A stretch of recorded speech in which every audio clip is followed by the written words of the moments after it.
नमस्कार दोस्तों, मैं पवन मेरे चैनल टेकी पवन में आप सबका स्वागत करता हूं।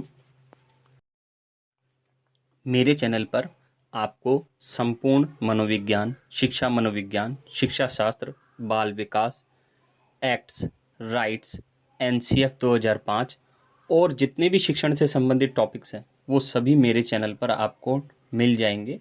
आप उन्हें प्लेलिस्ट में चेक कर सकते हैं। आज का टॉपिक है दैनिक पाठ्य योजना और इसके उपागम।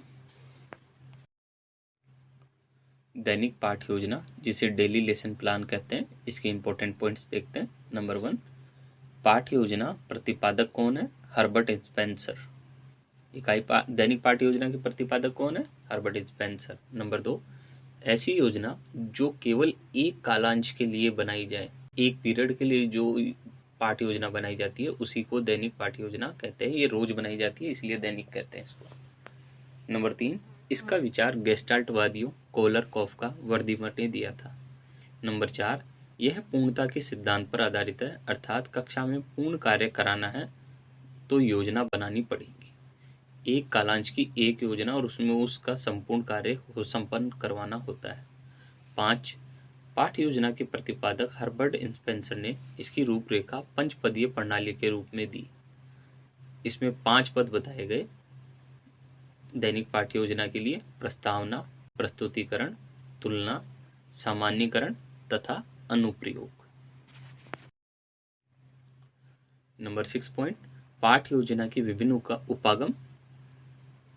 पहला है हर्बर्ट उपागम, दूसरा है मॉरिसन उपागम, तीसरा है डीवी व किलपैट्रिक उपागम, चौथा है एनसीईआरटी उपागम और पांचवा है मूल्यांकन उपागम। अब हम देखते हैं 7वें पॉइंट के रूप में डीवी व किलपैट्रिक का उपागम। ये उपागम क्या कहता है, इसके प्रमुख तथ्य देखें। नंबर ए, अध्ययन का आधार योजना प्रोजेक्ट बनाना है। नंबर बी, अनुभवों को विशेष महत्व दिया जाता है इस योजना में।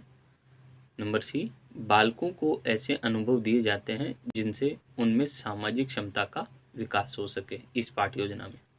नंबर डी, उपागम के पद या चरण क्या क्या है इस उपागम में।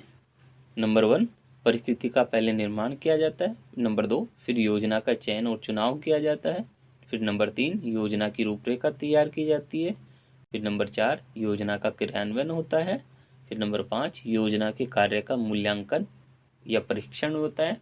और नंबर 6, योजना का लेखा जोखा तैयार कर लिया जाता है। यह है डीवी व किलपैट्रिक उपागम।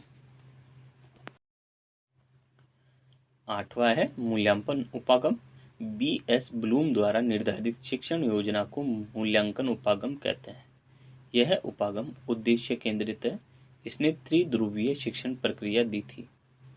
आप देख सकते हैं, एक तरफ अनुभव अधिगम या अनुभव है, दूसरी तरफ शिक्षण उद्देश्य और तीसरी तरफ उपलब्धि का मूल्यांकन है। शिक्षण उपरांत बालक के व्यवहार परिवर्तनों के संबंध में प्रमाणों के संकलन एवं व्याख्या की प्रक्रिया को ही मूल्यांकन उपागम कहते हैं। इसमें क्या होता है, सबसे पहले अधिगम या अनुभव होता है, फिर उपलब्धि होती है, फिर शिक्षण उद्देश्य होते हैं। ऐसे ये चक्र चलता जाता है। 9वां मॉरिसन उपागम। बालकों की रुचि, दृष्टिकोण तथा दैनिक जीवन संबंधी आवश्यकताओं पर विशेष बल दिया गया है। मॉरिसन ने अंतिम पद पाठ्य योजना के रूप में गृह कार्य को रखा। गृह कार्य से तात्पर्य विद्यार्थी की अभ्यास क्षमता विकसित करने से है, जिससे कक्ष में सीखा गया ज्ञान स्थायी हो सके। यही मॉरिसन उपागम था दैनिक पाठ्य योजना का।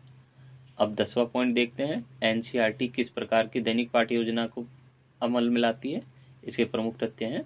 नंबर ए, एनसीईआरटी के अनुसार इस पाठ्य योजना में शिक्षण उद्देश्य, अध्यापक क्रियाओं तथा बालकों के मूल्यांकन को विशेष महत्व दिया गया है। बी, इस योजना में उद्देश्यों का निर्धारण ब्लूम की टैक्सोनॉमी के आधार पर किया जाता है। सी, ब्लूम ने शिक्षण उद्देश्यों को विशेष महत्व दिया था। डी, एनसीईआरटी योजना के 3 पहलू हैं। नंबर फर्स्ट, इनपुट अदा, बालक के अपेक्षित व्यवहारगत परिवर्तनों का निर्धारण किया जाता है। सेकंड, प्रोसेस, प्रक्रिया, अध्यापक एवं छात्र की क्रियाएं छात्र अनुभव और छात्र अधिगम को इसमें शामिल किया जाता है। नंबर 3, आउटपुट प्रदा, बालकों के वास्तविक व्यवहार में परिवर्तन को आंका जाता है। अब आता है हमारा 11वां पॉइंट, आदर्श पाठ योजना में एक कालांश का समय 35 से 40 मिनट का होता है। नंबर 12, आदर्श पाठ योजना का स्वरूप देख सकते हैं आप, कक्षा, दिनांक, विषय, प्रकरण, कालांश, आवश्यक पूर्तियां, शामपट पूर्तियां, शिक्षण उद्देश्य, अपेक्षित व्यवहारगत परिवर्तन, ये सब दे रखे हैं। ये हमारी दैनिक पाठ योजना की रूपरेखा है। फिर आगे आप देख सकते हैं प्रस्तावना दी हुई है। प्रस्तावना के बाद प्रस्तुतिकरण, जिसमें अध्यापक क्रिया, विद्यार्थी क्रिया, शिक्षण विधि, सहायक सामग्री, शामपट सार आदि दिए हुए हैं। इनके पूर्ति करके दैनिक पाठ योजना बनाई जाती है। अब आता है सहायक प्रश्न, खोजपूर्ण प्रश्न, उत्खनन प्रश्न या पूरक प्रश्न क्या होते हैं? ऐसे प्रश्न जिनके उत्तर विद्यार्थी नहीं दे पा रहा है और उनका उत्तर प्राप्त करने के लिए पूछे गए अन्य प्रश्नों को सहायक प्रश्न कहते हैं। जैसे मान लीजिए कि आपको पता करना है कि वन, अब किसी क्वेश्चन का आंसर बच्चे को वन नहीं आ रहा, तो आप क्या पूछेंगे उससे? दूसरा सहायक प्रश्न कि चूल्हे में क्या जलाया जाता है? लकड़ी। लकड़ी कहाँ से प्राप्त होती है? फिर वो उत्तर दे देगा वन। तो ऐसे सहायक प्रश्न पूछकर अपने जो मूल प्रश्न है उसका उत्तर प्राप्त किया जाता है। फिर है बोध प्रश्न या पुनरावृत्ति प्रश्न, ऐसे प्रश्न जिनका उत्तर विद्यार्थी पहले नहीं जानता था लेकिन शिक्षक के कथन के बाद वो उत्तर जान गया है और अब ये प्रश्न पुनः पूछे जाते हैं, तो ये बोध प्रश्न कहलाएंगे, क्योंकि इनको पहले ही कथन के रूप में बताया जा चुका है। फिर है मूल्यांकन प्रश्न, जो सब कुछ पढ़ाया गया है उससे संबंधित प्रश्नों को मूल्यांकन प्रश्न कहते हैं। गृह कार्य पाठ योजना समाप्ति पर दिया गया कार्य है। यह पाठ योजना का अंतिम बिंदु है, जिसके लिए बच्चों को गृह कार्य दिया जाता है ताकि वो उसे करके लेके आए।